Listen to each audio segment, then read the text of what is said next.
여러분들은 조선 역사를 생각을 해보면 보통은 태조 이성계께서 한양을 새로운 수도로 정하고 고려 수도에서 이제 떠났다, 이제 그렇게 다들 알고 있죠. 인터넷에서 이성계 수도 천도 이렇게 검색을 하면 다 이렇게 설명을 하고 있습니다. 태조 이성계는 한양을 새로운 수도로 정하고 1394년 10월 25일 고려의 수도였던 개경을 떠나 한양에 이제 도착하게 됐다. 이런 설명을 하고 있어요. 자, 그러면 고려의 이제 수도인 개경을 이제 떠났다. 그런 설명을 하고 있습니다. 그러면 여기서 이제 고려의 수도는 어디였을까요? 이 고려의 수도만 위치만 안다면 모든 역사 해석이 술술 자연스럽게 이제 다 풀립니다. 자, 현재 고지도 한 장을 보고 있습니다. 1594년 왕반이 제작했다는 그런 지도로 알고 있는데, 실제 이제 왕반이 조선의 지도를 가필한 지도가 되겠습니다. 왕반, 그러니까 왕씨인 것으로 확인이 되죠. 고려 왕족의 성씨가 뭡니까? 왕씨 아닙니까?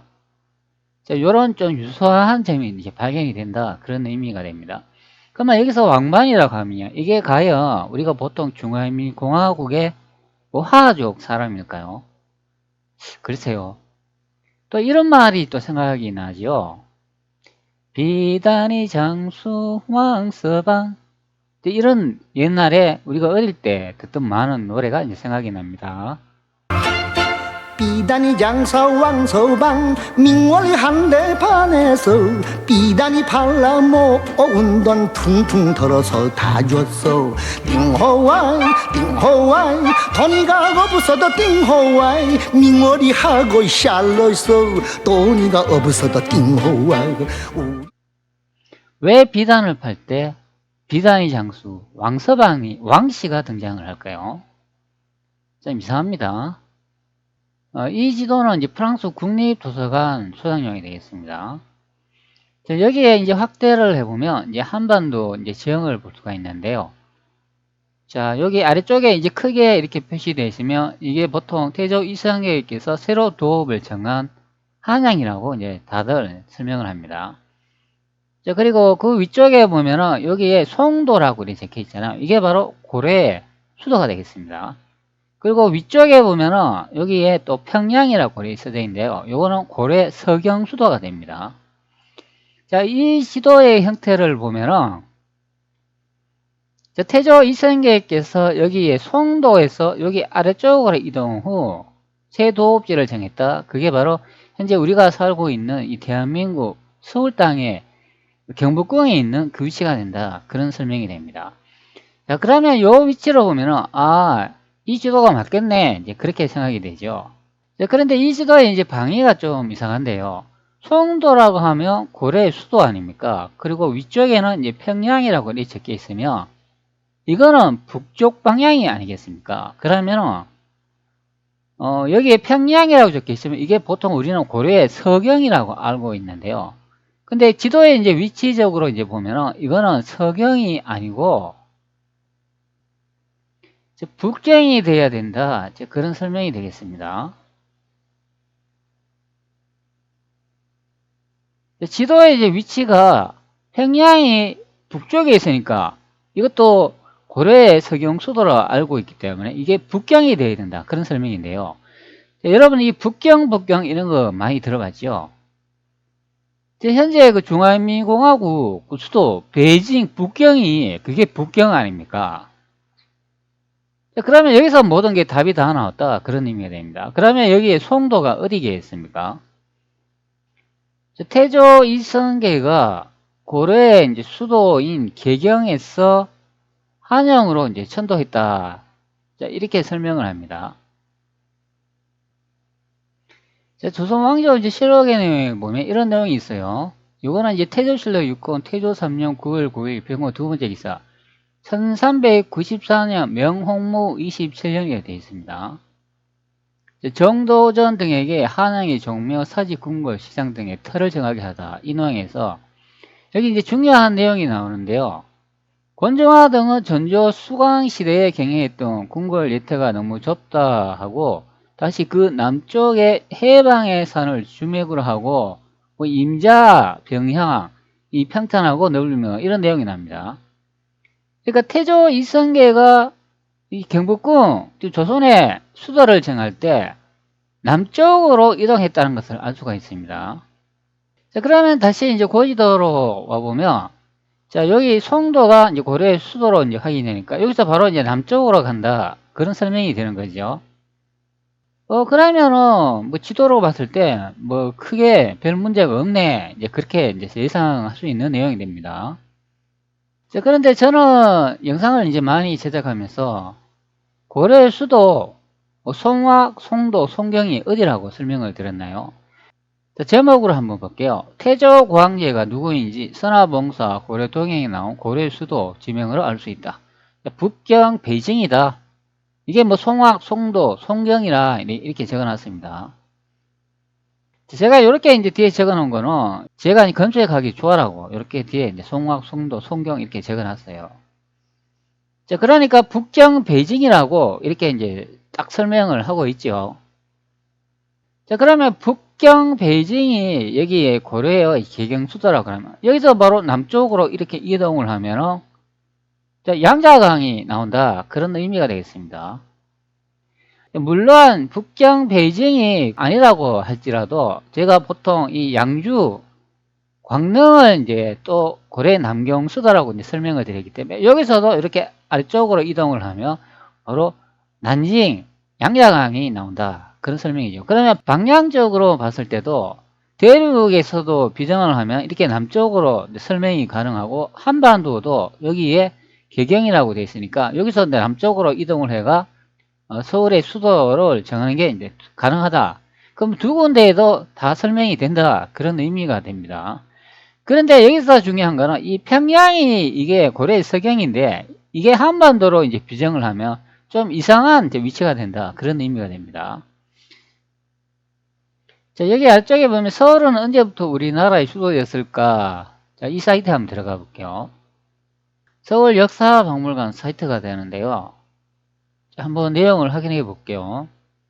자, 서울은 언제부터 우리나라의 수도였을까? 1392년 7월 17일 고려의 장수 이성계는 새로운 나라 조선을 세웠다. 당시 고려는 오랫동안 원나라의 지배를 받은 탓에 나라 안팎으로 매우 어려운 날들을 보내고 있었다. 결국 이성계와 그를 따르는 사람들이 힘을 모아 기울어가는 고려를 대신해 새로운 나라 조선을 세우게 되었고 이성계는 조선의 첫 번째 왕이 되었다. 새로운 나라에서 새로운 출발을 위해 새로운 도읍지가 필요했어요. 태조 이성계는 한양을 새로운 수도로 정하고 1394년 10월 20일 고려의 수도였던 개경을 따라 10월 28일 한양에 도착하게 되었어요. 이를 한양천도라고 해요. 오늘날의 서울을 조선시대의 한양이라고 불렀어요. 한양은 곧 조선시대의 서울이에요. 이렇게 보면 서울은 조선시대부터 대한민국까지 수도를 약 620년의 역사를 갖고 있는 거랍니다. 자, 여기 이제 내용을 보면 이렇게 설명을 하죠. 태조 이성계께서 1394년에 10월 25일 고려의 수도였던 개경을 떠나 10월 28일에 한양에 도착하게 되었어요. 이런 내용을 볼 수가 있으니까 고려의 이제 수도를 버리고 새로운 이제 한양으로 수도를 천도했다는 내용을 볼 수가 있습니다. 자, 그리고 대한민국까지 수도를 약 620년까지 서울이 이제 수도였다고 이제 설명을 해주고 있어요. 자, 그러면 제가 이제 연구한 결과로 보면은 저는 고려의 수도가 베이징 북경으로 나오는데 자, 이 내용으로 따지면 그 서울 역사박물관의 그 자료 내용을 보면은 엉터리인 것으로 확인이 돼요. 자, 다시 한번 봅시다. 대한민국까지 수도로 약 620년의 역사를 갖고 있다. 자, 이렇게 설명을 하고 있습니다. 그럼 제가 연구한 결과로 생각을 해보면 이 고려의 수도가 여기 개경이라고 되는데 이게 베이징 북경이다. 그런 설명이고 한양은 대륙 난징이다. 그런 설명이 되는 거죠. 자, 여러분들 또 이런 내용 아시나요? 자, 인터넷에서 이방원이 수도 이동을 이렇게 검색을 하면 또 다른 내용이 있어요. 한편 이방원은 개경에서 왕위에 올랐어요. 정종이 1차 왕자의 난이 끝난 이후 수도를 개경으로 옮겼기 때문이죠. 그러나 태종은 왕이 된 지 5년째 되던 해인 1405년에 수도를 다시 한양으로 옮겼어요. 이런 내용을 볼 수가 있습니다. 자, 그러면 이런 내용으로 보면은 첫 번째는 태조 이성계께서 고려 개경 수도에서 한양으로 천도를 했으니까 한번 옮겼죠. 자, 그리고 난 다음에 또 종종이 1차 왕자의 난이 끝난 이후에 수도를 개경으로 또 옮겼다. 또 이런 내용이 납니다. 그럼 두 번 옮겼죠. 또 그리고 난 다음에 또 태종은 왕이 된 지 5년째 되던 해인 1405년에 수도를 다시 한양으로 옮겼다. 이런 설명을 하고 있어요. 그러면 수도가 세 번 옮겨졌다. 그런 의미가 됩니다. 자, 여기서 이제 중요한 거는 마지막에 태종 이방원이 이제 수도 옮긴 이 위치가 중요하다. 그런 의미가 되겠습니다.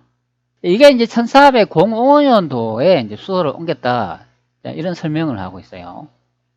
여기에 보면 왕자의 난, 권력을 잡다. 우리 역사안에 이 사이트가 이제 나오는데요. 자, 제가 이 왕자의 난이 뭐라고 한번 예전에 설명을 또 드렸습니까? 자, 현재 제 사이트에 와 있는데요. 예전에 제가 이렇게 또 설명을 드린 바가 있죠. 정난의 병, 조선 왕자의 난이다. 자, 내가 살기 위해 정난의 병을 일으키노라. 중국 명나라 정난의 병과 조선 왕자의 난은 똑같아. 조선 판서 이지가 낭비 얘기 황제에게 백호를 바치다. 자, 이런 내용을 제가 예전에 올렸습니다. 내가 살기 위해 정난의 병을 일으키노라. 여기서는 내가 누가 되겠습니까? 태종 이방원이 된다. 그런 설명이 되겠습니다. 자, 정난의 변을 보면은 여기에 이미지가 하나 이제 보이고 있습니다. 자, 여기 보면 베이징 이제 북경에서 시작해가지고 이렇게 남경으로 이동되는 것을 이제 볼 수가 있습니다. 그러면 처음 정난의 변이 이제 일어난 곳이 북경 베이징이다. 이제 그것을 알 수가 있죠. 그리고 예전에 제가 여기가 요동이었다 이제 설명을 드렸습니다. 자, 이상하지요? 정난의 변하고 조선의 왕자의 난이 똑같아. 자, 이것도 정말로 이상한 경우가 됩니다. 자, 앞전에 정난의 변을 언급을 드렸는데요. 그럼 또 이런 얘기가 또 생각이 나잖아요. 자, 자금성. 자, 자금성은 베이징의 중심에 있는 명가 청해 왕조의 궁궐이다. 자, 자금성이 그러면 궁궐로는 세계 최대이다. 이렇게 설명을 합니다. 제가 앞전에 이 베이징이 고려 수도라고 설명을 드렸잖아요. 자, 다시 제 채널로 들어가가지고 고려의 수도 베이징 북경이다. 제가 이렇게 설명을 드렸으니까 자, 이 자금성을 거론하지 않을 수가 없다. 그런 의미가 됩니다. 자, 여기 아래쪽에 보면 이런 내용이 있죠. 1406년 명나라 영락제가 베이징으로 통도하면서 건설한 황궁으로 명청시대 24명의 황제가 살았던 궁이다. 자, 이런 설명을 해주고 있어요. 자, 이 영락제라고 하면은 이제 명나라의 이제 왕을 이제 살펴보면은 제3대 왕이 되겠죠. 자, 명나라 황제를 이제 찾아놨습니다. 자, 아래쪽에 한번 봅시다. 자, 여기 보면 제3대 명성조라고 되어 있습니다. 그러면 주체 영락이라고 되어 있으니까 이분인 것으로 이제 확인이 되죠. 자, 어진이 현재 이렇게 생기셨네요. 자, 다시 이제 위키의 자금성의 내용으로 돌아가 보면 1406년 명나라 영락제가 베이징으로 천도했다. 바로 이 내용이 앞전에 제가 이제 설명을 드렸잖아요. 바로 이 내용과 이제 똑같아 그런 의미가 됩니다. 그러나 태종이 왕이 된 지 5년째 되던 해인 1405년에 수도를 다시 한양으로 옮겼어요. 자, 이런 내용을 이제 볼 수가 있습니다. 자, 그런데 여기에 이제 내용을 보면 연대가 요거는 1405년에 이제 이방원이 수도를 한양으로 다시 옮겼다. 이런 내용을 이제 볼 수가 있죠. 자, 그런데 자금성의 내용을 다시 올라보면 요거는 1406년 명나라 영락제가 베이징을 천도했다. 즉 1년 차이가 나는 것을 확인이 됩니다. 당연히 이제 역사를 이제 조작하려면 똑같은 연대를 기록할 수는 없겠죠. 조금씩 연대와 날짜를 이제 바꿈으로써 아, 다른 나라구나, 다른 사람이구나 이렇게 만들어야 되지 않겠습니까? 그런데 공통점이 뭐냐 하면 명나라 제3대 이 영락제가 제가 조선에 이방원이다 이제 그렇게 많이 설명을 드렸는데 수도 천도가 똑같아 그런 의미가 되겠습니다. 자, 현재 조선 제3대 왕 그 태종을 찾아놨는데요. 이 태종 이방원하고 그 명나라 영락제 이분들이 자신의 수도를 천도했다는 게 똑같은 내용이 된다. 그런 의미가 되겠습니다. 그리고 여기 위쪽에 보면 이 대수도 보면은 여기 조선의 제3대하고 이것도 똑같아요. 그리고 여기는 방원이라 되어 있으니까 이방원이라 되어 있죠. 자, 명나라로 다시 돌아보면 제3대 명나 똑같습니다. 수도 천도하고 3대 대수도 똑같아. 그런 의미가 되겠습니다. 자, 이방원이 왜 다시 수도를 천도했냐? 그러면은 뭐 조금만 인터넷 찾아보면 많은 내용을 확인할 수가 있어요. 자, 요거는 한번 봅시다. 이방원은 한양과 경복궁이 끄름직했다. 이거는 예전에 KBS 이제 태종 이방원의 이제 사극에 관련된 내용을 이제 볼 수가 있어요. KBS 태종 이방원처럼 조선 건국 직후를 다루는 사극들이 특히 신경 써야 할 부분이 있다. 이 시기에는 도읍이 자주 바뀐다. 1392년 이성계 즉 당시에는 도읍이 개경이었다. 이때 고려 두상으로 등극한 이성계는 1393년에 국호를 조선으로 바꾸었다. 그런 다음 1394년 한양으로 천도했다. 이 상태로 5년 뒤인 1399년에 개경으로 환도했다가 1405년에 다시 한양 재천도가 이제 이루어졌다. 자, 이런 설명을 해주고 있어요. 자, 그러면 여기서는 뭐 한양으로 첫 번째 갔다가 다시 이제 두 번째로 또 개경에 갔다가 뭐 세 번째로 다시 한양에 이제 왔다고 설명을 합니다. 그러면 요거를 이제 지도로 이제 설명을 드리면 이렇다 이제 그런 의미가 됩니다. 자, 앞전의 내용을 이제 설명드리면 이렇다는 의미가 됩니다. 태조 이승계께서 이제 고려의 수도 개경에서 여기 남쪽으로 이동해가지고 저희 조선의 수도 한양을 천도합니다. 그러고 난 다음에 그 정종에 의해가 다시 요렇게 또 송도로 또 천도가 되는데 다시 이방원에 의해 가지고 다시 한양으로 돌아왔다. 그런 설명을 하고 있는 거예요. 그래서 수도가 한 번, 두 번, 세 번 이렇게 옮겨졌다. 그런 의미가 됩니다.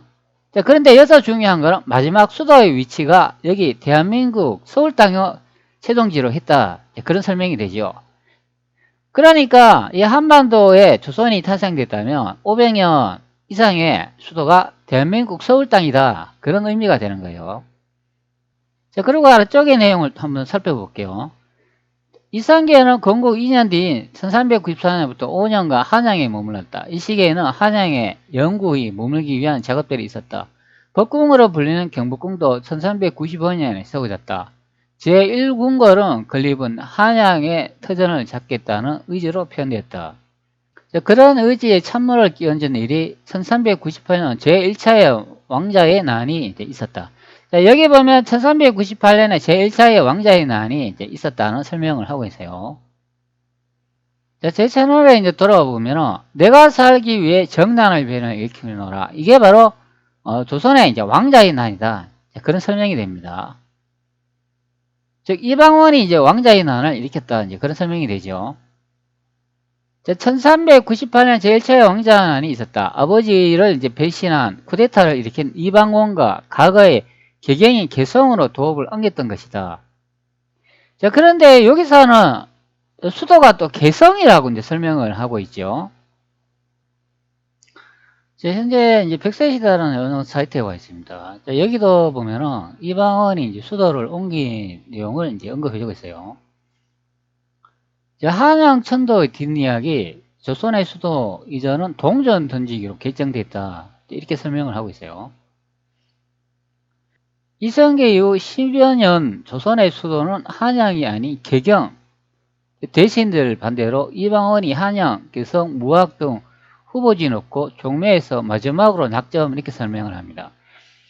즉 이방원이 수도를 옮긴 지역은 여기 이제 개경이라고 설명을 해주고 있어요. 한양이 아니다. 그런 의미가 됩니다.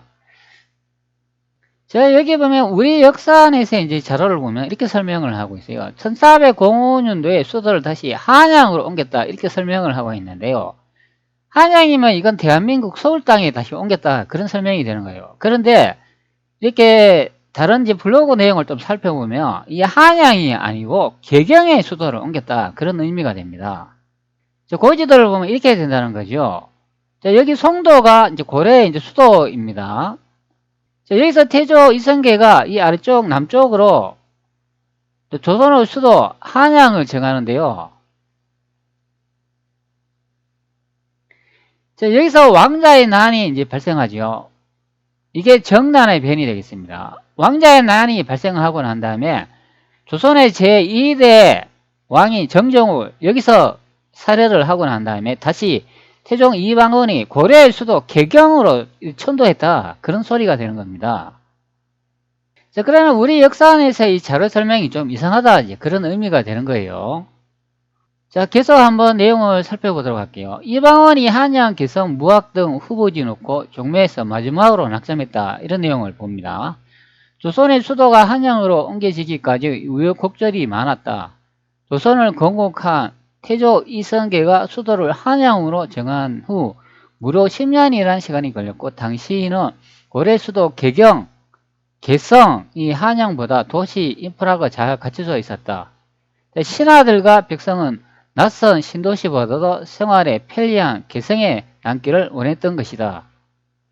즉, 이 내용을 보면 신하들이 태조 이성계가 조선의 수도를 한양으로 이렇게 천도를 했는데 그곳으로 가고 싶지 않았다는 내용을 보여주고 있어요. 고려의 이제 수도인 개성에 이제 남고 싶었다. 그런 의미가 되는 거예요. 하물며 천도 자체를 방해하기도 했다. 대표적인 예가 계룡산 허위 보고이다. 이성계가 후보 도시 중 하나인 충청도 계룡산을 둘러보려고 말을 타려는 순간 도적들이 나타났다는 보고를 받았다. 하지만 이것은 개경에 눌러앉고 싶었던 대신들의 조작된 가짜 보고였다. 이성계도 이를 간파해 그대로 밀고 나갔다. 계룡산 천도는 영의정 하륜의 반대로 저지됐다. 하륜은 계룡산이 도읍으로 삼기에 너무 남쪽에 처져 있고 풍수지리학적으로는 좋지 않았다고 했다. 하륜의 제안에 대신들이 크게 기뻐했다고 한다. 다음 후보지는 무악산 일대였다. 지금의 서대문구 안악이다. 이 역시 찬반조련이 평평했으나 궁궐을 짓기에 지형이 좁다는 이유에서 물 건너갔다. 이성계는 1394년 8월 13일 한양을 조선의 도읍지로 최종 낙점했다. 처음 수도로 옮기겠다고 선포한 날로부터 2년여 만이다.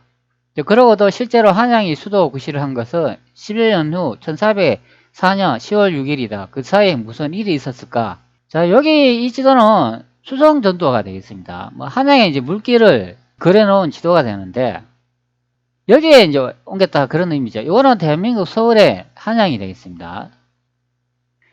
후세 사람들은 이성계가 고려를 멸망시키고 조선을 건국한 날로부터 바로 수도가 한양인 줄 착각하고 있다.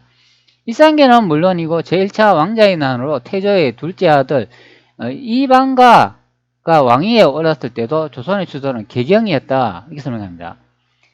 제가 앞전에도 늘 설명드렸지만 이 개경이 베이징 북경이 되겠습니다. 우리가 현재 알고 있는 이 개경이 이 고려의 수도 지도로 보면은 여기 송도라고 적힌 여기인지 알고 있다. 그런 의미가 됩니다. 이게 아니다. 그런 설명이 되는 거예요. 정종은 2년이나 짧은 재위 기간을 거쳐 이성계의 오남 이방원이 왕위를 이어받았을 때 조선의 수도는 여전히 개경이었다. 이렇게 설명을 합니다. 이 개경이 이제 고려의 수도였다. 그런 의미가 됩니다. 바로 태조 이성계가 그 조선의 수도 현재 대한민국 서울로 이동한 것이 아니고 그 시간이 좀 걸렸다 이제 그런 설명을 하는 거예요. 자, 여기 이제 많은 내용이 있는데 또 한번 봅시다. 자, 태종은 이제 종묘에 들어가 개경과 한양과 무학을 구하고 기륭을 점쳐 길한 데에 따라 도읍을 정하겠다며 도읍을 정한 데에는 비록 재변이 있더라도 이의가 있을 수 없다고 했다. 이어 무엇으로 점을 쳤으면 좋겠느냐고 대신들에게 물었다. 제학, 규장각에 속한 종일품이나 정의품, 벼슬, 김천이 정기의 글은 의심 나는 것이 많으므로 가히 정하기가 어렵겠습니다. 라면서 척전은 종묘 안에서 할 수 없으니 시초, 점을 치는 데에 쓰는 대가로 하자고 의견을 냈다. 척전이란 쇠붙이에 돈을 던져서 그 드러나는 표리를 따라 기름을 점치는 일을 말한다.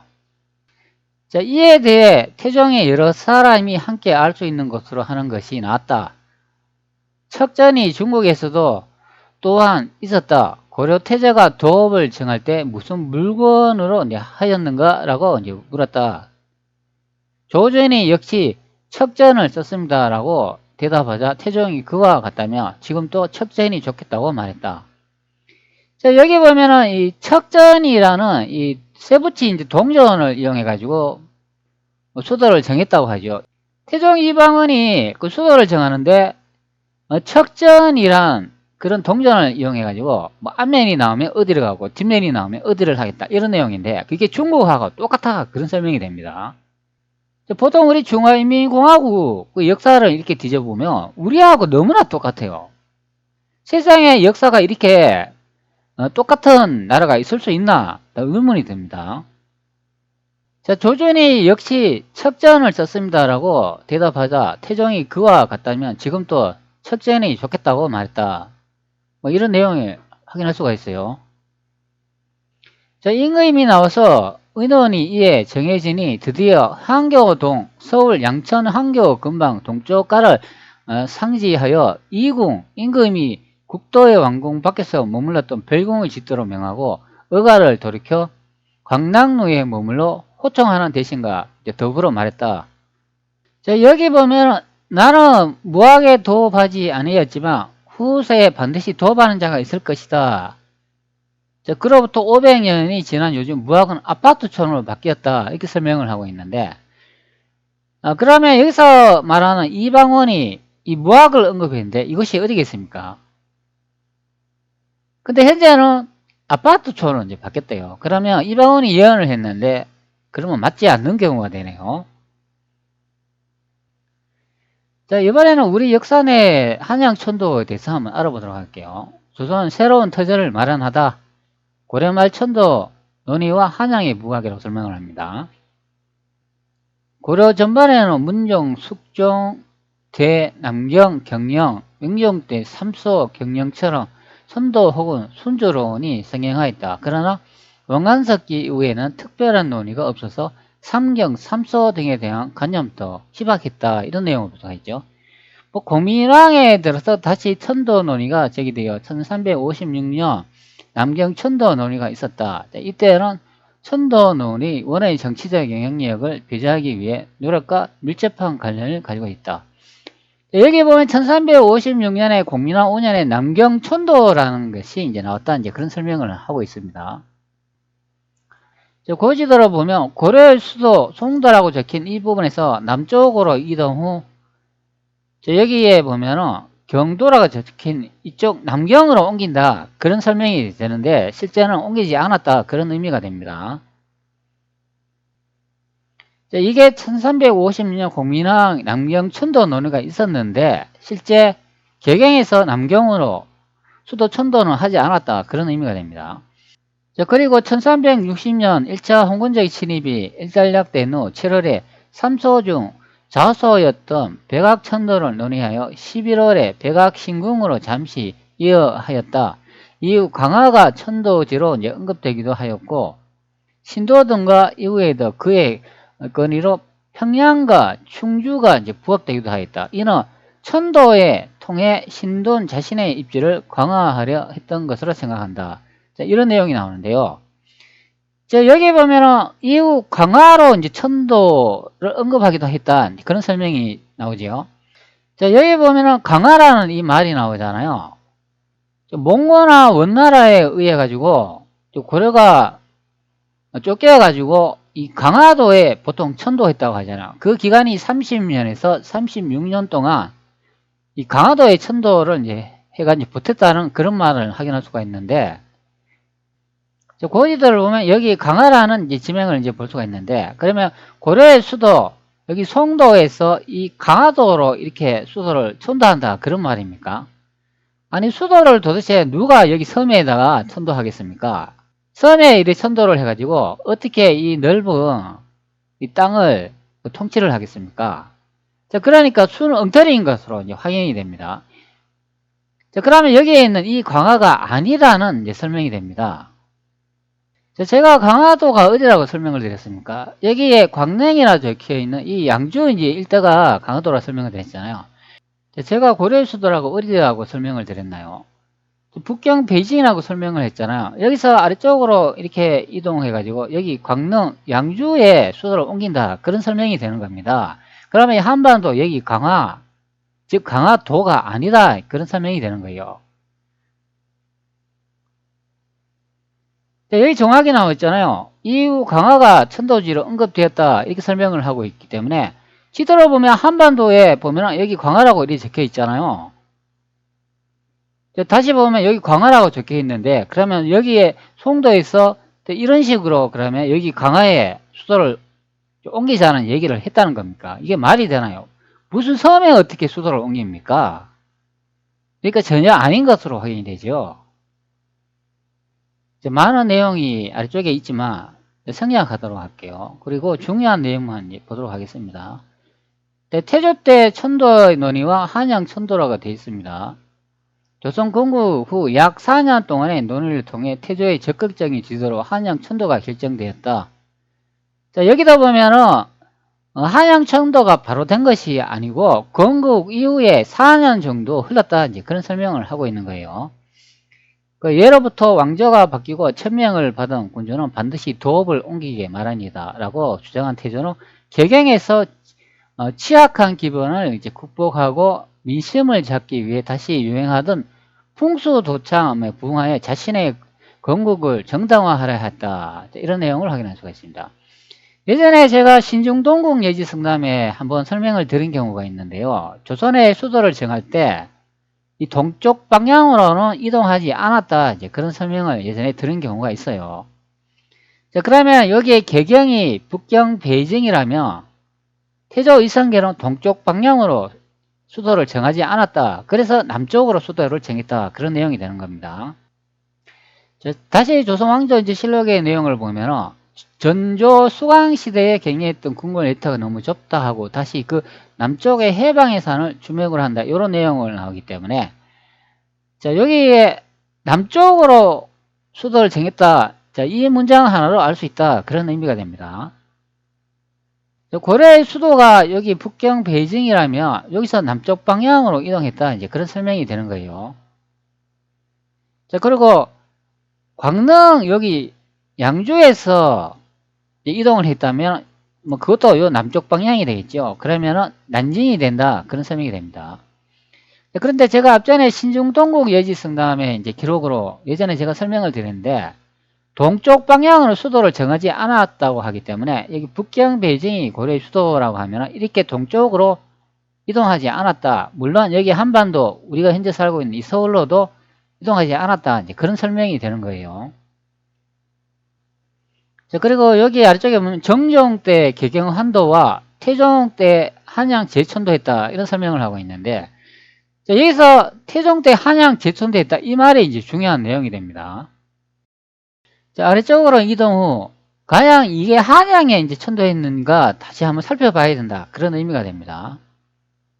자, 천도 명령이 나온 다음 달인 1404년 9월 19일에 처음 한양에 새 수도를 결정했을 때와 마찬가지로 하루니 무학으로 천도할 것을 청하자 태종 후 10월 2일 조준, 하름, 건건 등과 여러 종친을 데리고 무학으로 거동하였다. 그리고 이번에도 무학이 아닌 한양으로 천도를 결정하였다.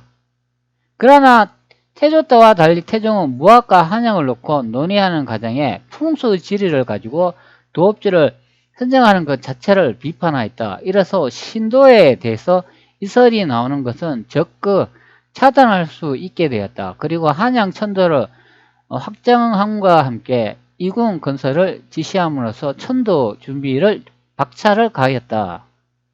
태종 이방원이 여기 보면 풍수지리를 통해 가지고 도읍을 정하는 거는 이거는 그렇게 좋지 않다. 그러면 수도라는 거는 그 넓은 땅을 다스릴 수 있는 그 지리적으로 좋은 위치를 선택해야 된다. 태종 이방원은 그렇게 이제 봤다고 생각하는 경우가 되죠. 자, 그리고 난 다음에 이궁을 건설함을 이제 지시했다. 자, 그런 설명을 하죠. 자, 여기 내용을 보면 이군 건설을 지시함으로써 이런 내용이 나오는데 이게 바로 이제 자금상이 되겠습니다. 자, 자금상의 내용을 다시 돌아와 보면 1406년 명나라 영락제가 배중으로 천도했다. 바로 이 내용이 된다. 그런 의미가 됩니다. 자, 여기 이제 아래쪽에 보면 이 중요한 내용이 나오는데 한번 읽어 드리도록 할게요. 다시 한양으로 천도하는 것을 정한 지 1년 만인 1405년도 태종 5년에 10월 8일에 개경을 떠나 11일에 한양으로 들어온다. 그리고 이궁도 19일에 완성을 보았으며 25일에 창덕궁으로 이름 지었다. 자, 이러듯 개경에서 한양으로의 천도는 태조의 한양천도, 정종의 개경환도, 태종의 한양 제천도의 과정을 겪었다. 자, 이렇게 설명을 합니다. 자, 여기 이제 내용을 보면은 이 개경이라고 설명을 하잖아요. 개경은 보통 이제 고려의 수도라고 이제 설명을 하고 있는데요. 그러면 태종 이방원이 개경의 수도에서 한양으로 들어왔다. 이렇게 설명을 하는 부분이 됩니다. 다시 한번 설명을 드리도록 할게요. 태조 이성계가 고려의 수도 여기서 이 아래쪽으로 수도를 정했습니다. 그게 한양이 되죠. 그럼 조선의 2대 그 왕이 정종에 의해 가지고 다시 이제 고려의 수도 이쪽으로 다시 천도를 합니다. 그리고 제3대 태종 이방원에 의해 가지고 고려의 수도 개경에서 다시 한양으로 이렇게 천도했다. 자, 그런 설명을 하고 있는 거예요. 자, 그러면 3번 정도 수도를 옮겼다. 이제 그런 설명이 되죠. 자, 그래서 제가 이 부분이 좀 이상해 가지고 제가 조선왕조 실록의 내용을 한번 찾아봤어요. 자, 여기에 보면은 실록의 내용 기록이 연대가 나와 있는데 1405년도 태종 5년 10월 8일이라고 돼 있어요. 자, 이 기록에 과연 여기 이제 개경으로 되어 있나? 즉 출발지가 개경인가 한번 보도록 하겠습니다. 자, 현재 조선왕조 실록의 내용을 찾아놨습니다. 자, 태종실록 10권 태종 5년 10월 8일 경우 첫 번째 기사 1405년제 명영락 3년이라 돼 있어요. 임금의 행차가 송도를 떠나다 대관에서 정식으로 행차를 갖추도록 상소하다 이런 내용을 보도가 있는데 자, 이 내용에 보면 개경이 아니라 송도로 돼 있다 그런 설명이 됩니다. 자, 우리 역사안에서의 내용을 보면 여기에 개경을 떠나 11일에 한양에 들어왔다 이렇게 설명을 하잖아요. 그러면 고려의 수도에서 대한민국 현재 서울 땅에 경복궁에 들어갔다 그런 설명을 하고 있는 거예요.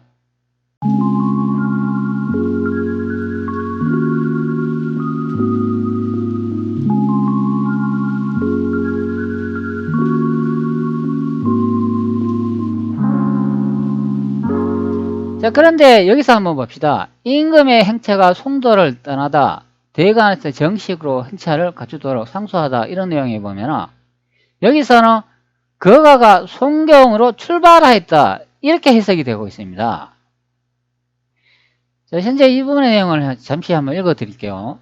거가가 송경을 출발했다. 사안복 사권에서 상소하였다.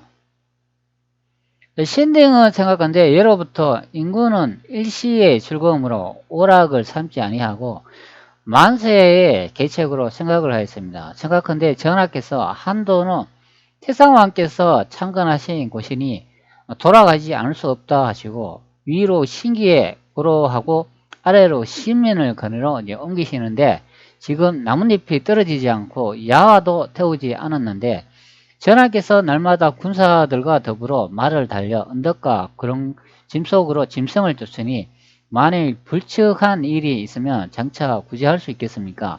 전하께서는 비록 스스로 아끼지 않는다 하시더라도 사직 만세의 계책이 있어 어찌합니까? 또 세자가 비록 춘추는 얼마 되지 않으나 명철하고 숙성한데 전하께서 놀며 사냥하는 즐거움을 보며 어찌 마음속으로 본벌을 하지 않겠습니까? 바라옵건대 전하께서는 이제부터 법가를 정돈하여 길을 따라 행하소서.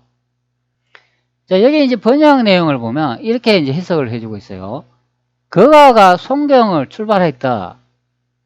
자, 그러면 여기 송경이면 고려의 수도에서 이제 출발을 했다. 그런 설명이 되죠. 그리고 아래쪽에 또 번역 봅시다. 전하께서 한도는 태상왕께서 창건하신 곳이니 돌아가지 않을 수 없다. 이렇게 설명을 하고 있는데, 그러면 여기서 이제 태상왕은 이것이 누가 되겠습니까? 바로 태조 이성계가 된다. 그런 의미가 됩니다. 태조 이성계가 창간하신 곳으로 돌아간다. 그런 말이 되는 거예요. 그러면 여기 한도로가 됐으니까 이게 바로 한양이 된다. 그런 설명이 됩니다. 다시 말해가지고 출발지가 고려의 수도 송경인데 그곳에서 태조 이성계가 조선의 수도를 정한 한양으로 돌아간다. 그런 설명이 됩니다. 고려의 수도 송도에서 태종 이방원이 태조 이성계가 처음 도읍지를 정한 이 한양, 조선의 수도 이쪽으로 옮겨간다. 그런 설명이 되는 거예요. 이방원이 고려의 개경수도에서 태조 이성계께서 처음 새로 도읍지를 정한 한양으로 천도 과정을 한번 살펴보도록 할게요. 이 기록은 태종 5년부터 이제 보면 될 겁니다. 그리고 여기 9월달 이 부분을 선택 들어가면은 확인할 수 있을 거예요. 자, 그러면 9월 달에 한 달치 이제 분량이 이제 기록이 나와 있어요. 자, 그러면 천도에 관한 그런 이야기가 나오는지 한번 살펴보면 되겠죠. 자, 한번 봅시다. 목차가 이렇게 많이 나와 있는데 아래쪽으로 한번 이동을 계속 한번 해볼게요.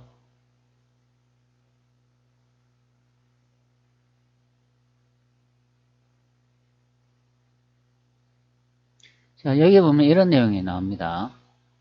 태상왕이 평지에서 오니 임금이 궁교역에 나가 영접하다. 이런 내용을 볼 수가 있는데, 자, 여기서 이제 태상왕이라고 하면 이분이 누구겠습니까? 태조 이성계가 되겠습니다. 그런데 현재 기록은 1405년도 기록인데, 이때 아직 이성계가 살아있는 것으로 확인이 돼요. 자, 그런데 제 채널의 내용을 보면 예전에 이런 영상을 찍어 올렸죠. 태조 이성계는 1398년 63세를 승하셨다. 이렇게 되어 있는데 이 기록은 여기에 있는 태조실록 10억원, 태조 7년은 12월 20일 갑자 첫 번째 기사 1398년 명홍무 31년의 기록으로 얘가 1398년에 태조 이성계가 돌아가셨다고 설명을 드렸습니다. 명나라 태조 광제의 부음에 이르니 근일의 태조 고황제께서 승하하시고 이 내용에서 대명의 태조 고황제가 이성계다. 그러면 이 내용으로 보면은 1398년에 돌아가셔야 된다. 그런 의미인데 앞전의 내용으로 다시 이렇게 돌아와 보면 태상왕이 평지에 오니 임금이 궁교역에 나가 이제 영접하다. 이런 내용을 확인할 수 있기 때문에 이 연대가 1405년도로 돼 있어요. 그러면 아직도 태조 이성계께서 살아있다. 그런 의미가 됩니다. 자, 그러면 제가 이렇게 찍어 놓은 고황제는 누구인가? 그리고 이성계 늙어서 정사를 보지 않은 지 11년에 해서 그리고 태조 고황제 이성계 대명주성 건국 확정 중국은 우리나라다. 뭐 이런 내용이 좀 이상한 경우가 됩니다. 자, 그리고 또 다른 내용을 보면 실록의 태조 이성계 돌아가신 무인년, 무자년 두 개의 연도가 나온다. 자, 일본이 조작 확실하다. 자, 이 내용 또 보면은 태조 이성계 상왕 돌아가신 날이 무인년 1398년하고 무자년 1408년 두 개의 연도가 나온다. 자, 이렇게 설명을 하고 있죠. 자, 현재 보시면 이거는 태조실록 15권의 내용인데 1398년 명홍무 31년 기록이에요. 명나라 태조 고황제의 부음이라고 이렇게 되어 있고 아래쪽에 보면 근일의 태조 고황제께서 승하하시고 이 부분의 내용이 되겠습니다. 그래서 제가 1398년 명홍무 31년이라고 되어 있으면 이때 태조 이성계가 돌아가셨다는 얘기를 예전에 영상 촬영을 했습니다.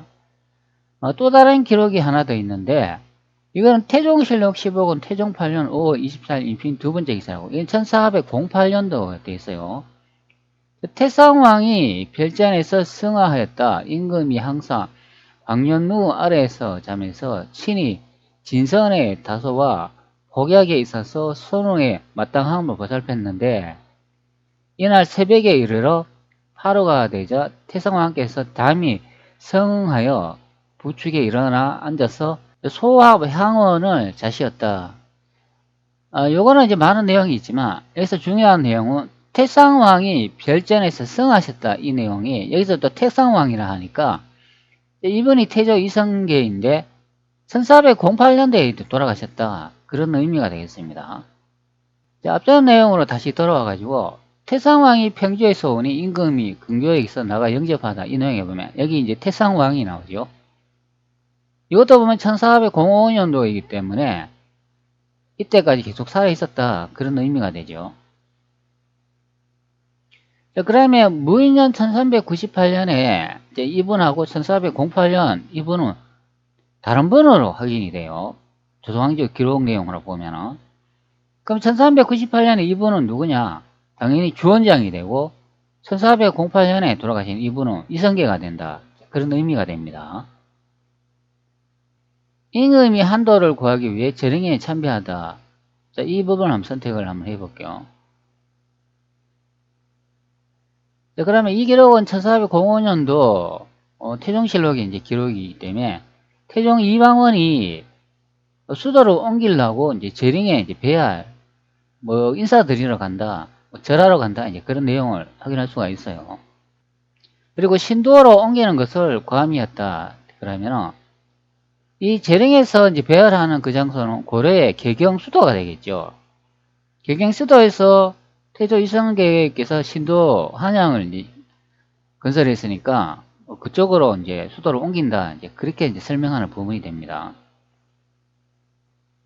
현재 이 기록은 태종 5년 이제 9월에 이제 기록입니다. 그러면 10월 달도 한번 확인을 해봐야 되죠. 자, 태종 5년 9월이니까 이제 10월로 넘어갑니다.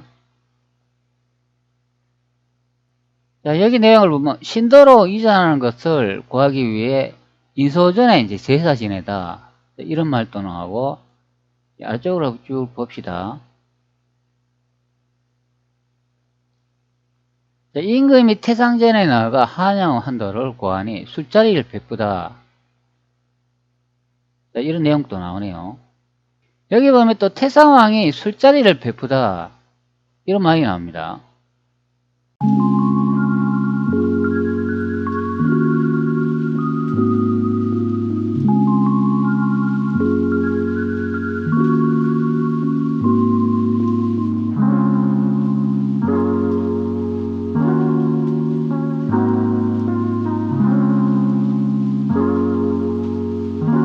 근데 이 내용으로 보면은 이거 좀 이상하지 않나요?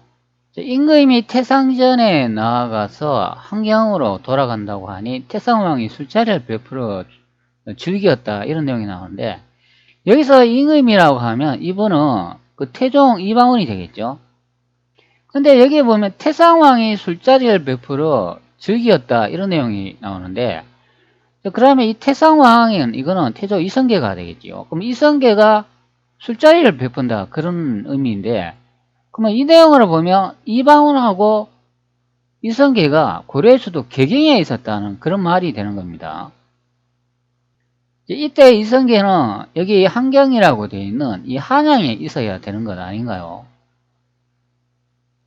현재 이 내용으로 보면 태종 이방원하고 태조 이성계가 같은 곳에 있는 것으로 확인이 돼요. 자, 여기 이제 원문이 있는데 이것을 제가 이제 복사 한번 해 보도록 할게요. 정묘, 상해, 태상전, 고안, 환경, 태상, 치주, 위한 이렇게 되어 있는데요. 상해 태상전이라고 하면은 윗상, 위하늘, 임금, 이름예, 이르다, 저루가 이르다, 도착하다. 이 도착하다는 말이 있네요. 클때, 크다, 윗상, 위하늘, 임금. 여기서는 태상이 되겠죠. 큰 집전. 태상이면 이성계이니까 이방원의 아버지니까 여기 큰 집이다. 이방원보다 더 높은 사람이다. 이제 그렇게 해석하는 거죠. 여기에 보면 천자의 거처 이런 내용도 나오네요. 그리고 절이라는 말도 나옵니다. 자, 그럼 이 내용으로 보면 태종 이방원이 태조 이성계에게 뭔가를 인사드리는 내용이 된다. 그런 의미가 되겠죠. 그럼 무엇 때문에 인사를 드리냐? 여기 고한 환경이라고 되어 있으니까 수도 이전을 이제 의미하는 것 같습니다. 자, 알리다. 그러니까 이방원이 여기 보면 알릴고라는 말이 나오겠습니다. 그러면 이방원이 자신의 아버지한테 뭔가를 알린다 이제 그런 의미죠. 돌아올 한, 돌아오다, 복귀하다 이런 내용이 나오고 한수한 그리고 서울경 그 한경, 한양으로 돌아오다, 복귀한다 이제 그런 내용이 되겠죠.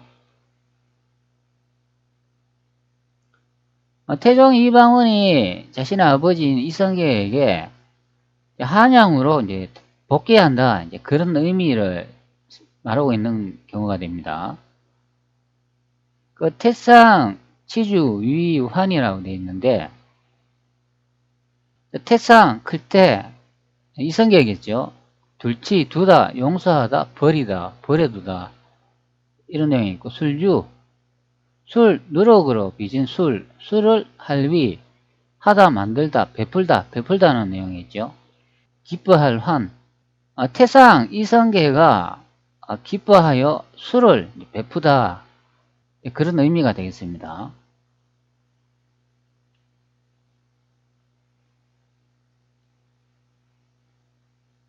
자, 그럼 이 기록으로 보면 405년도인데 이 태상왕이 술자리를 이제 베풀어 주었으니까 이성계가 살아있다는 거죠. 아직도.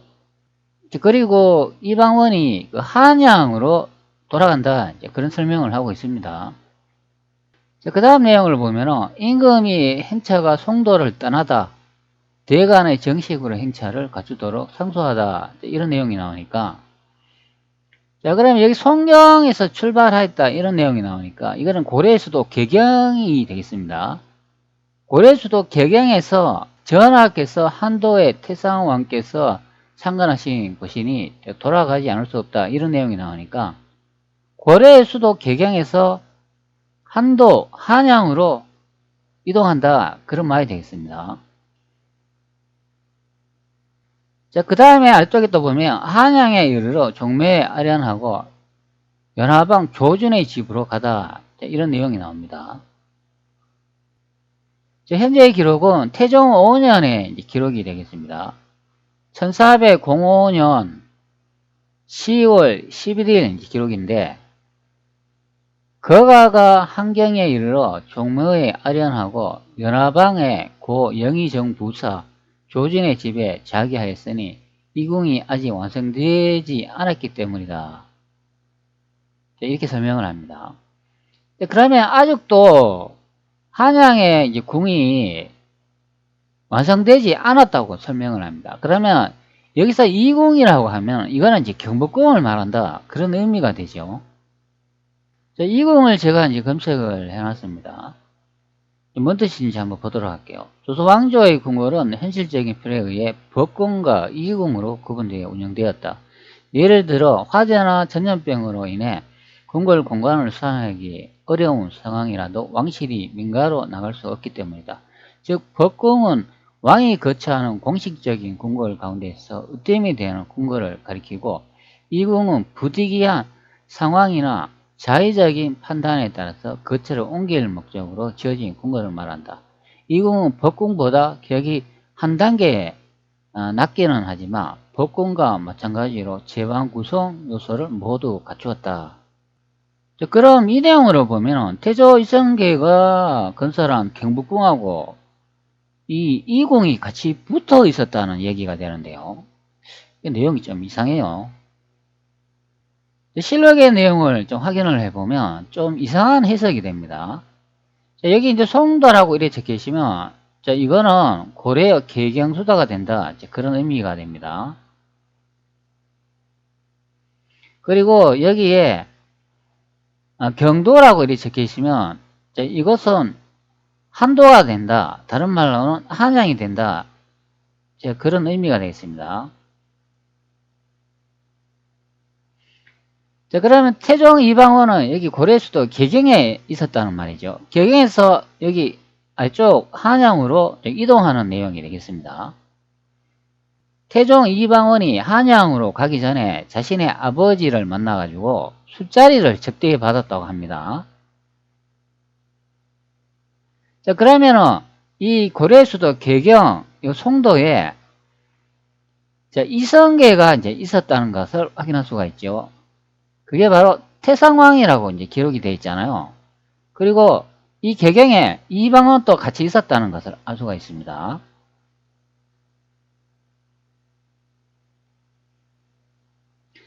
자, 그러면 두 사람이 여기에 같이 있었다는 것으로 확인이 되죠. 고려수도 개경에. 예, 그런데 앞전에 이궁이라는 그 단어의 설명을 봤잖아요. 이제 한양이라고 하면은 여기에 이제 법궁도 있다, 이제 그런 의미가 됩니다. 이 법궁이 이게 이제 경복궁이 된다, 그런 의미고, 그 다음에 또 이궁이라는 게 또 있지 않습니까? 이궁은 이거 태종 이방원이 현재 이제 찾아가는 궁이 된다, 그런 의미가 됩니다.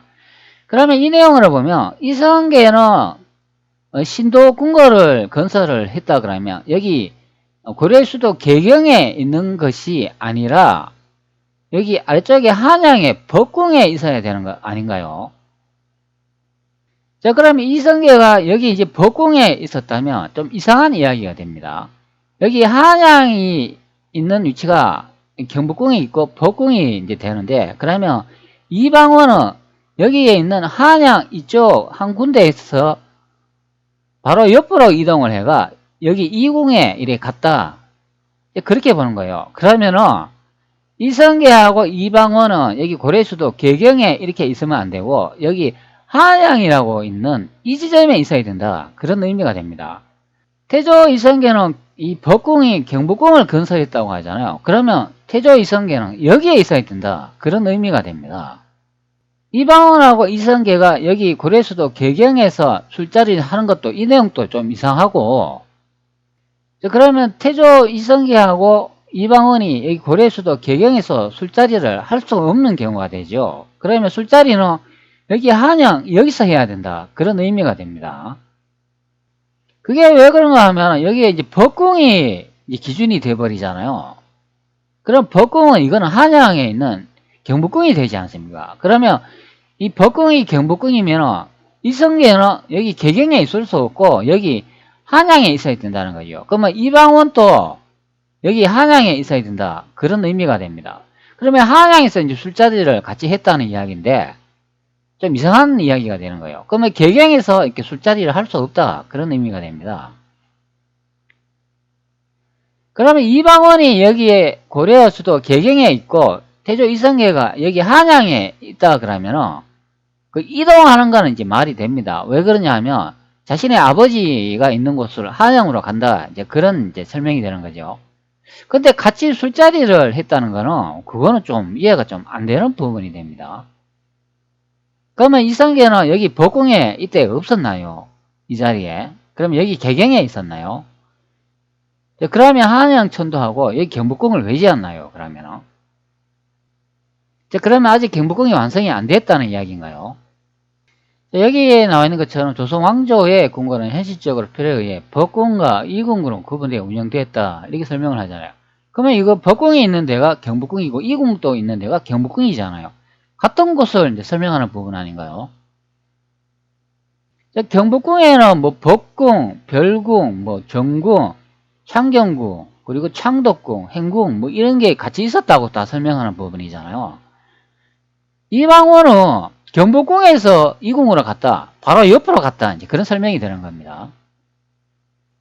그런데 어떻게 고려수도 개경에서 이제 출발을 하나요? 자, 앞전에 실록의 내용을 가지고 한번 대륙에 한번 비정을 한번 해볼게요. 명나라 이제 역사를 따져보면 수도가 두 곳으로 나오죠. 그것이 여기 아래쪽에 있는 그 남직내라고 되어 있고 여기 황성이라고 되어 있는데 요거 난징 수도가 하나가 되겠습니다. 그리고 위쪽으로 이동을 하면은 여기 이제 북직내라고 이렇게 나와 있는데 이것이 베이징 북경이 되겠습니다. 명나라 수도는 북직내, 남직내 이렇게 두 개로 이제 구분 짓는데요. 대륙으로 비정을 해가지고 한번 설명을 드려볼게요. 저는 이제 영상을 촬영하면서 태조 이성계가 여기에 이제 도읍을 정하고 경복궁을 건설했다고 설명을 많이 드렸습니다. 실록의 내용으로 이제 비정을 해보면 여기에 남직나라고 되어 있는데 현재 여기가 이제 난징이 이제 되겠습니다. 앞전에 실록의 내용에 보면 태조 이성계하고 이방원이 술자리를 같이 했다고 하지 않습니까? 그러면 그때는 여기에 같이 있었다 이제 그런 설명이 되죠. 그리고 난 다음에 이방원이 이궁으로 이동한다 이제 그런 설명을 하는 경우가 됩니다. 그렇기 때문에 태조 이성계가 술자리를 해가 자신의 아들이 잘 이제 갈 수 있도록 접대를 하는 경우가 되죠. 그게 바로 이제 술자리가 되는데, 그럼 태조 이성계는 여기 있었고 이방원 또 여기 있었으니까 태종 이방원이 이렇게 위쪽으로 베이징 북경 쪽으로 이동을 하면 이것이 이궁이 된다. 그런 설명이 되잖아요. 그러니까 태조 이성계가 자신의 아들이 이 베이징 북경으로 이제 가니까 그것을 이제 축하해가 이제 술자리를 나누는 경우가 되죠. 그러면 태조 이성계하고 이방원은 여기 난징에 같이 있었다. 그런 설명이 되는 거예요. 제가 앞전에도 한반도로 이제 비정했을 때 태조 이성계하고 이방원은 이렇게 경복궁에 같이 있어야 된다고 설명을 드린 부분하고 이렇게 비교해 보면 오히려 대륙이 더 정확한 것으로 확인이 돼요. 이게 더 말이 성립이 된다. 그런 의미가 됩니다. 자, 그러면 이 태조 이성계는 여기 난징에 있었으니까 이것이 법궁이 된다. 그런 설명이 되는 거죠. 법궁에서 이제 이궁으로 이동을 했다. 그런 설명이 되잖아요. 그럼 이 내용으로 보면 이 한반도 이야기가 아닌 것으로 확인이 됩니다. 그런데 조선왕조 실록을 보면 이 고려의 수도 개경에서 출발해가 한양으로 간다. 이제 그렇게 설명을 합니다. 그럼 이 법궁이 이제 한양이 되겠죠.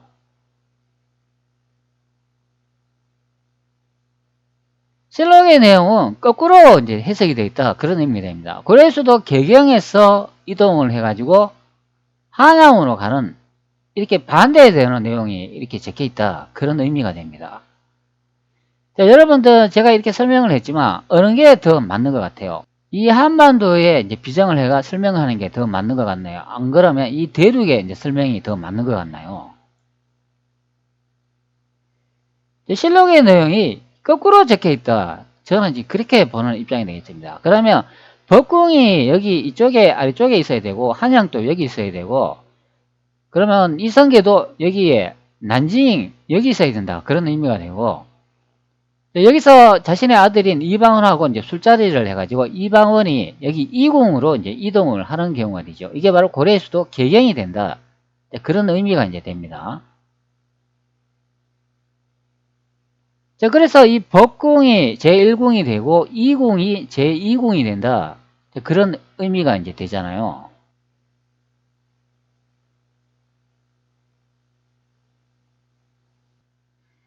조선왕조 실록의 또 다른 내용으로 이제 확인을 할 수가 있는데요. 이거는 태종실록 8권 태종 4년 10월 4일 임신 첫 번째 기사로 되어 있고 1404년 명영락 2년에 되어 있어요.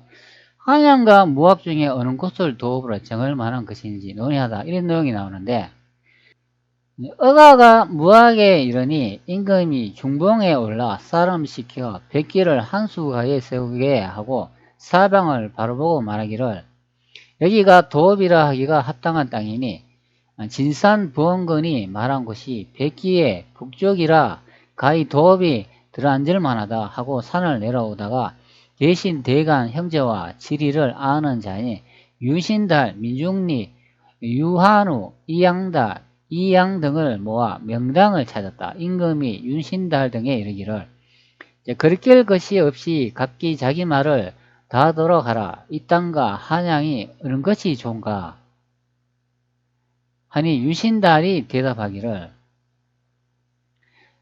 자리를 논한다면 한양의 전후에 석산이 험한데도 명당이 물이 끊어지니 도읍할 수 없습니다. 이 땅은 참서로 고찰한다면 왕시의 500년 뒤에 이씨가 나온다는 것입니다. 이 말은 이미 허망하지 않으니 그 책은 심히 믿을만합니다. 이씨가 나오면 삼각산 남쪽에 도읍을 만들고 반드시 북대로를 막을 것이라 하는데, 지금 무학은 북쪽으로는 대로가 있으니 그 참서와 이제 바로 합치합니다. 이런 내용이 나오는데요. 여기 이제 참서라는 내용이 나오는데 이게 무슨 뜻일까요? 자, 제가 이제 참서를 이렇게 찾아놨는데요. 여기에 이제 한 자료를 이제 볼 수가 있어요. 이거 유기백과 내용인데 이거 선택해 가면 들어가 볼게요. 현재 한문으로 되어 있는데 이것을 이제 번역해 보도록 하겠습니다. 참서라는 거는 예언서라고 말하고 있어요. 서한 말기에 중국에 등장하는 일종의 신비서로 서예언을 기록하고 있다, 이렇게 설명을 합니다. 자, 그러면 요거는 중국의 이제 서서인 것으로 이제 확인이 돼요. 그리고 이게 예언서다, 그런 의미가 됩니다. 자, 그런데 조선왕조 이제 실록의 내용에 태종 이방원이 한양과 무학의 둘 중에 이제 도읍터를 정하는데 왜 이 참서라는 내용이 나옵니까? 이게 중국에 관한 내용이에요. 그러면 이 내용을 보면 태종 이방원이 중국에서 현재 도읍터를 구한다고 이제 생각해 볼 수가 있습니다. 앞전에 제가 확인을 시켜드렸잖아요. 참서는 이거는 예언서인데 중국에서 만든 그런 내용이다, 그런 의미가 되어 있습니다. 자, 참서론으로 고찰한다면 왕시 500년 뒤에 이씨가 나온다는 것입니다. 자, 그러면 여기 앞에 보면 한양이라고 말하니까 이게 위치가 어디겠습니까? 이게 난징이 된다, 그런 의미가 되는 거예요. 그러면 이씨가 나오면 삼각산 남쪽에 도읍을 만들고 반드시 북대로를 막을 것이라는데, 지금 무학은 북쪽으로 대로가 있으니 그 참서와 이제 바로 합치합니다, 이렇게 설명을 하니까, 그러면 여기 있는 이 삼각산이 어디겠습니까? 이게 한반도, 우리가 보통 서울에 있는 삼각산이 되겠습니까?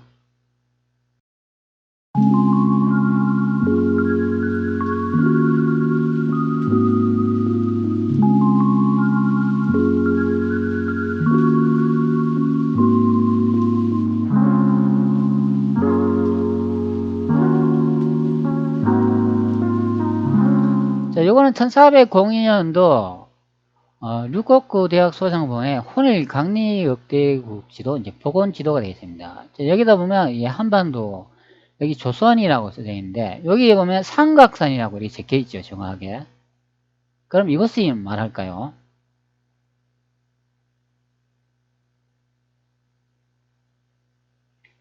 자, 여기 이제 참서라는 내용으로 이제 확인을 했지 않습니까? 바로 예언서.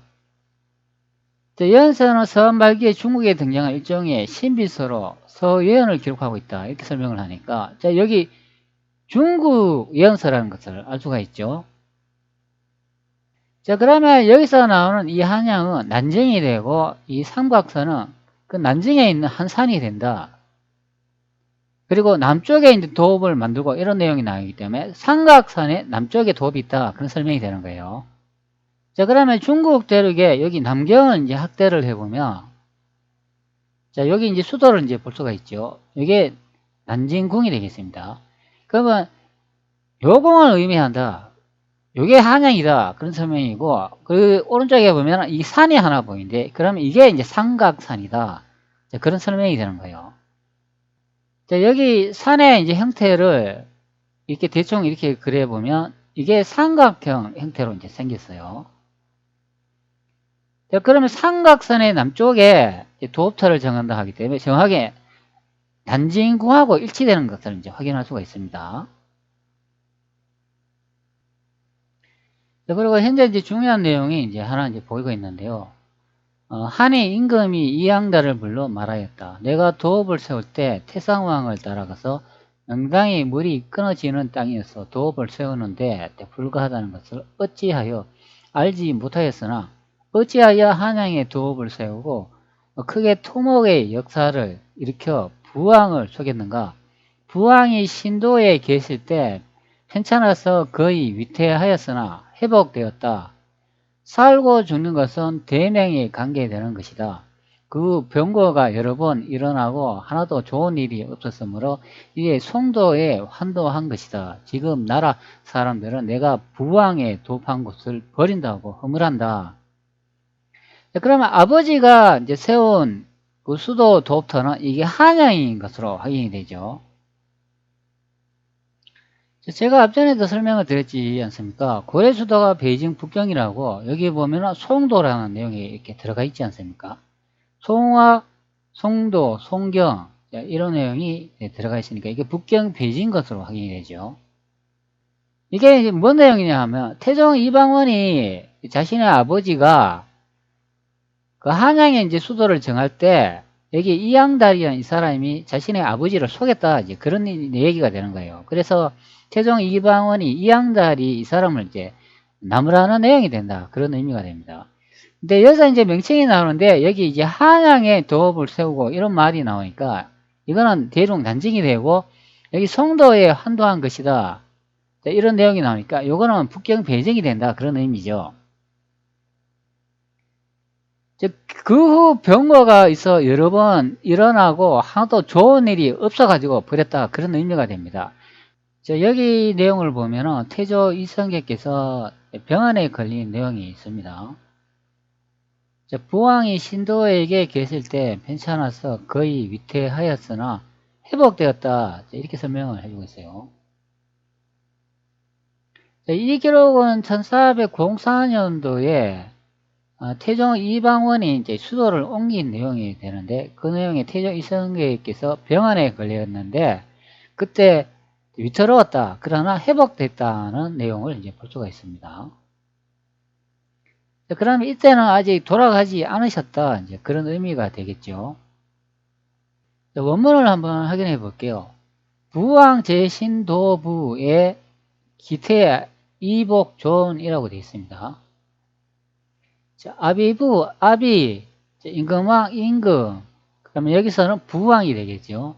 있을제, 그리고 세신, 세, 섬, 그리고 도읍도 이런 내용이 나오니까 아버지가 새 도읍에 있다. 그러면 한양에 있다. 이제 그런 소리가 되는 거죠.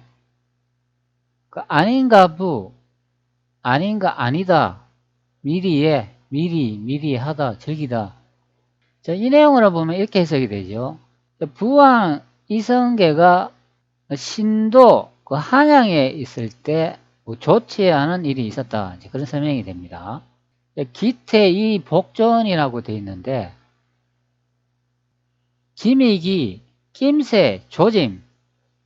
뭐 조짐이라고 하니까 뭔가 좋지 않은 그런 일이 이제 발생한다. 그런 의미고 그 위태하다. 그러니까 그러면 앞전에 부왕이라는 말이 나왔으니까 이성계가 뭐 좋지 않은 일이 발생한다 그런 의미지요. 그리고 위태할 때 위태하다 여기도 위태라는 뜻이 나오잖아요. 그리고 뭐 김이라는 뜻은 병안을 의미하는 것 같습니다. 그 다음 말 이름 이, 그 다음에 들어올 복, 들어오다, 돌려 보내다. 여기 돌려 보내다 이제 그런 내용이 있네요. 뭐 돌아오다. 그러면 해석한 내용에도 이제 보듯이 건강이 좋지 않았는데 다시 건강이 회복됐다. 그런 의미가 됩니다. 있을 좀 안부를 묻다. 안부라는 말이 나오니까 이 건강에 관한 이야기가 되는데 그러면 태조 이성계가 신도 궁궐 그 한양에 있으면서 몸이 상당히 좋지 않았는데 이제 회복됐다. 이제 그런 설명을 하고 있어요. 자, 그러면 이때는 태조 이성계께서는 돌아가시지는 않았다. 그런 의미인데, 이게 1404년도 기록이 됩니다. 자, 구글 AI 제미니한테 번역을 해달라 그러니까, 이렇게 이제 해석을 해주고 있네요. 자, 아버지께서 새 도읍에서 병이 위중하여 거의 돌아가실 뻔 했으나, 다시 살아나셨습니다. 자, 이렇게 해석을 해줍니다. 자, 그러면 이 내용으로 보면은 태조 이성계께서는 이때 이제 돌아가지 않으셨다. 이제 그런 설명이 되는데요. 자, 이거는 현재 제 채널이 되겠습니다. 예전에 제가 이렇게 이제 설명을 드린 부분이 있죠. 자, 여기 보면 이성계 늙어서 정사를 보지 않은 지 11년 해서 뭐 이런 거 하고 실록에 태조 이성계가 돌아가신 무인년, 무자년 두 개의 연도가 나온다. 그리고 태조 이성계께서는 1398년 63세를 승하하셨다. 자, 이런 내용을 제가 예전에 이제 올렸는데요. 자, 여기 보면은 1398년 이때 이제 63세로 태조 이성계가 이제 돌아가셨다고 하면은 보통 우리가 이제 명나라 이제 건국한 이 주원장 홍무제를 검색하면은 이 돌아가신 날이 1398년으로 되어 있습니다. 저는 그래가지고 바로 이분이 태조 이성계라 이제 설명한 부분이고, 태조 이성계는 1398년에 돌아가셨다고 설명을 드렸습니다. 자, 그런데 조선왕조 실록의 내용을 보면은 부왕이 신도 한양에 이제 계셨는데, 그때 이제 몸이 많이 아프셨는데 회복됐다는 내용을 확인을 하기 때문에, 이때는 1404년도 아닙니까? 그러면 1398년보다도 훨씬 더 이후에 이제 내용이기 때문에, 그러면 이 홍무제, 이 주원장하고 다른 인물로 이렇게 여겨지는 경우가 됩니다. 태조 이성계는 1408년에 이제 돌아가셨다고 하기 때문에, 그러면 이 연도에 가까운 경우가 되겠습니다. 다시 실록으로 돌아가면 이게 1404년이기 때문에 우리가 보통 주원장이 돌아가셨다는 1398년이 아니라 태조 이성계가 돌아가신 이거 연대로 넘어간다, 그런 의미죠. 자, 그러면 조선왕조 이제 실록의 내용을 보면 제가 앞전에 1398년에 이제 돌아가셨다고 하면 여기에 명나라 태조 광제 이제 부음에 이르니, 그리고 아래쪽에 보면은 근일의 태조 광제께서 승하하셨다, 이 내용으로 이제 확인을 하면은 저는 이때 태조 이성계가 1398년에 돌아가셨다, 이제 그런 해석이 되는데, 그러면 이게 아닐 수도 있겠네요. 태조 이성계의 또 다른 내용을 이제 확인을 해보면, 이거는 태종실록 내용입니다. 이게 1408년도에 이제 기록인데, 태상왕이 이제 별전에서 승하시다, 이런 내용이 나오니까, 이제 앞전에 여기 이제 내용을 보면은, 부왕이 바로 태조 이성계이고, 이제 태성왕이 되겠습니다. 태성왕이 이제 별전에서 승하하였다. 임금이 항상 강연루 아래에서 잠에서 친히 진선의 다소와 복약에 있어서 순우의 마땅함을 보살폈는데, 뭐 이런 내용이 나옵니다. 자, 그러면 태조 이성계가 1408년도에 뭐 돌아가셨다, 이제 그런 내용이죠. 자, 그러면 이 홍무제는 1398년에 이제 돌아가셨고, 태조 이성계는 1408년에 돌아가셨으니까 이 연도의 날짜와 똑같아, 이제 그런 의미가 됩니다. 자, 그러면 조선왕조 실록에 이 돌아가신 분이 이제 두 명이 이제 나오는데, 그러면 각각 다른 분일까요? 근데 한번 여러분들 한번 생각을 해보세요. 제가 이때까지 영상을 계속 촬영을 하면서 태조 이성계가 여기에 도읍을 정했다고 계속 설명을 드렸잖아요. 그러면 조선왕조 실록이 뭔가가 좀 이상하다, 그런 의미가 됩니다. 왜 왕이라는 사람이 이 두 명이 나올까? 그게 좀 이상하다, 그런 의미가 됩니다. 돌아가신 연대가 이제 두 개로 나온다, 이제 그런 설명이 되죠. 자, 그러면 저는 여기에 계속 태조 이성계께서 이제 도읍을 정했다고 하면은, 그러면은 그 주원장이 명나라를 건국한 거기에 이제 맞춰져야 된다, 그런 의미가 되잖아요. 그러면 조선왕조 실록에 명나라 태조 광제 부음에 이르니, 그러면 이게 더 맞아야 하지 않을까요?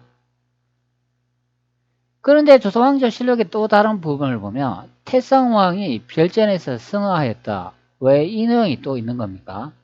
태종신호 8권의 내용에 1404년의 기록을 보면 부왕이 신도에 계실 때 편찮아서 거의 위태하였으나 회복되어 있다, 왜 이런 내용이 있을까요? 명나라 태조광제의 부음에 이르러 태조광제께서 승하하시다, 이 내용도 보면 이거는 이제 태조실록의 내용이 됩니다. 자, 그러면 이 조선왕조 실록은 분명히 새로 만든 역사책가 되는 것 같습니다. 옛날에 편찬한 책이 아닌 것 같아요.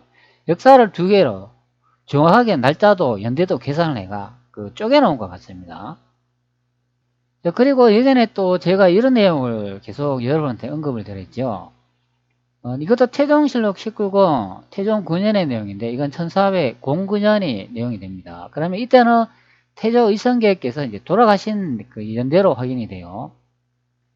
다시 이제 태조 돌아가신 날을 보면 이게 1408년도 아닙니까? 자, 그러면 이거는 1409년도이기 때문에 이때는 태조 이성계가 돌아가셨다 이제 그런 말인데 여기 또 이런 내용이 있죠. 영락 무자년 5월 24일 임신일에 태조께서 승하하니 춘추가 74세이고 제외 기간이 7년이며 늙어서 정사를 보지 않은 지 11년이다. 자, 이 해석은 조금 더 연구해 볼 필요가 있는 것 같습니다. 자, 예전에 제가 찍은 내용을 보면 이성계는 늙어서 정사를 보지 않은 지 11년의 해석, 그리고 실록에 태조 이성계가 돌아가신 날이 무인년 무자년 이제 두 개의 연도가 나온다. 그리고 태조 이성계는 1398년 63세에 승하시다. 자, 이 내용은 조금 더 연구해 볼 필요가 있다. 그런 설명이 되겠습니다. 그러면 주원장이 명나라를 건국했는 것으로 조작하기 위해서 그럼 조선왕조 실록에 이게 1398년에 태조 구황제 즉 주원장이 이제 승하한 것처럼 이렇게 내용을 삽입해 넣었을까요? 좀 이상한 부분이 됩니다. 저는 조선왕조실록에 많은 내용을 이제 분석해 왔지만 분명히 태조 이성계께서는 수도를 정한 것이 이곳으로 나타납니다.